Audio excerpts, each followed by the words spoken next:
welcome back to an absolutely wonderful live studio audience show. So great to have so many people here. Thank you for coming. This is a VE Day special, but we're talking a lot about the future of Britain. It's great to talk about it with people who've got a military history, a military background, got a bit of skin in the game, really, when it comes to Britain's past and future. And a pro-Gaza candidate has won a council seat in Lancashire, despite campaigning in favour of segregation between the two sexes. So some would call that a bit of Sharia, really. In an interview during the local election campaign, 18-year-old Maheen Kamran said that she wanted to encourage public spaces to prevent free mixing between Muslim men and women.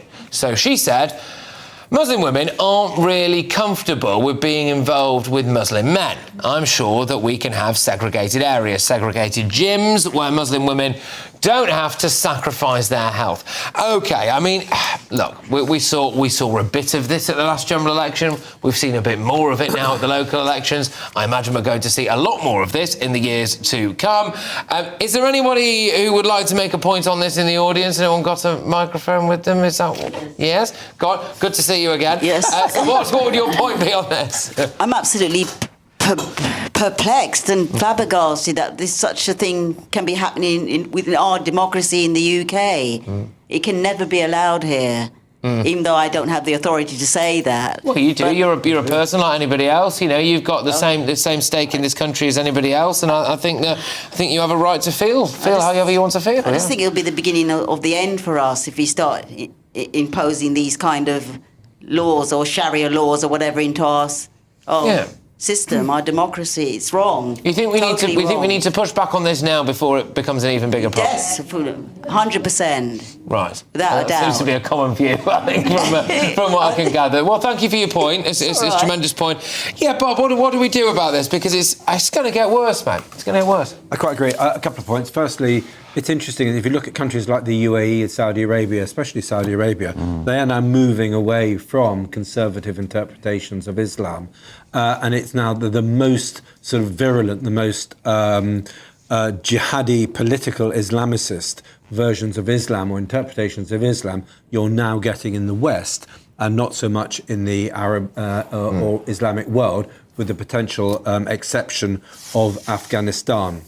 The other thing I'd say, talking about this with my wife, who comes from a Sunni Muslim background, but she was talking about Karl Popper, and we were having a discussion about it, and she was reminding me that Karl Popper said, and he was this great British philosopher, that you have to defend tolerance, and that means at a certain level you have got to start being intolerant of intolerant people, otherwise you will destroy your tolerance and you will destroy your community. And by not being intolerant of bigotry, we are going down a very dark path. I haven't explained it very well. I get what you meant. I think most people got You've got to defend tolerance against people who are intolerant, and we have not done enough of that. But Benjamin, we have an 18-year-old medical student here who was managed to win a award based on, unashamedly, no free mixing amongst the sexes. Is that not really a wake-up call to where we are in modern Britain? Yeah, I mean, look, what she says isn't going to be implemented. There was only a couple of these candidates that got elected, so let's be grateful for that. But Bob is absolutely right. I've been to every country in the Middle East, and people say, well, as a gay man, isn't that dangerous? And I say, well, the young people I meet in Syria and Saudi Arabia are often far less radical than the people I could come across in Tower Hamlets, and that's no exaggeration. And how did we let that happen?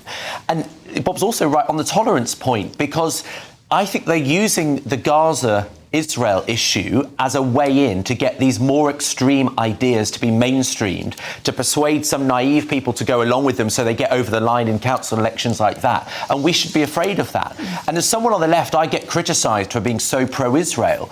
But, they call me the wokest man in Britain. And I say, well, the point of that is that I'm a liberal. I like that people can be different and diverse and be themselves. And you don't get any of that if you let this kind of Islamic extremism get in. And the other thing to say is that there's nothing Islamophobic about that, because if you're a gay guy growing up in a Muslim family, then imagine what a hell of a time you're having. Those Muslim people aren't getting a good life, and we should stand up for tolerance and not let these people take over it. Carole, your views on what we've seen, the fact that a tiny bit of Lancashire now appears to have been welcoming in the Sharia? Do you know, we live in a Christian country where men and women are seen as equals, and the rights and equalities women have been hard fought for. And it makes me sick to my stomach that someone is talking about segregating sexes in this country. First of all, it is illegal. It is illegal if it's based on race, religion or ethnicity. And this woman has won her seat based on an illegality. It cannot be done in this country. But the creeping Islamisation of this country is happening in front of our eyes. We must not tolerate it. We cannot tolerate men and women being segregated. And I'd really like to know how this woman thinks she's speaking for all Muslim women in her area. I'm sure she is. Well, I think there's a few very worrying things for me about this, and it's the fact that, OK, it's a ward in Lancashire. This is not a constituency, but it's the fact that she did manage to get the vote. I have concerns about when you introduce serious hardcore religion into the vote, because, you know, if someone here wanted to stand for the Lib Dems or for Reform or for Labour or for the Tories, you'd have to go and knock on someone's door and pitch your manifesto.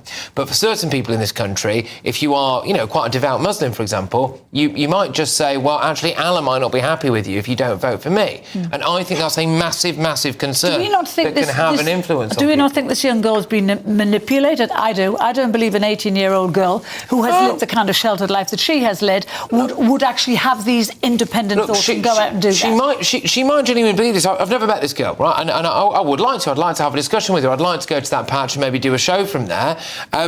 But I think it should be a concern that she managed to win an election and win it fairly. She actually said that she wants segregated areas like gyms and parks and whatever because women don't want to sacrifice their health. I'd really like to know what she means by that. That just by being in a room with a man, it's bad for a Muslim woman's health. I mean, that's tough. I also think that quote that we brought there, and we are sorry about this because we could talk about this all night really, but we're going to have to move on from it shortly.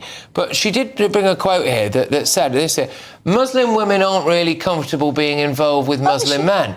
Well, why not? Yeah.